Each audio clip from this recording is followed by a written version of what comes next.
Sëriñ Tuubaa xaadalahoo laahu maxtaara lahu ca gànnaar mas naa fekk sëriñ Mbay Jaxate ak sëriñ Hamzatu Jaxate radiyallahu taala ñu toog ci buntu jàkka ji waxtu timis mu ni ana ñii ñaar ñu wax ko sëriñ bi ni yéen ñaar ñii dama bëgg ngeen góorgóorlu bu baax da ngeen di sama yaari gone yoo xam ni yàlla daa def sama yaakaar ci yéen ma bëgg ngeen góorgóorlu ba bis penc su yonente bi sallallahu taala alayhi bi alihi wa sahbihi wa sallam ne jugal rammul ma xeet wi yéen ñaar ku jug du aaja may jug sëriñ Mbay Jaxate radiyallahu taala ni ko dimbulinu keroog ba nu dugg ci gaal ma képp kuy bañ ñu seet jëfam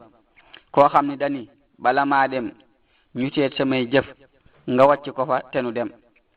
Sëriñ Tuubaa xaadahu law maxtaar lahoo ni ko yàlla mën na ko wér na li andi woon naa lu nuroog moom mel na ni am na tuuti wuute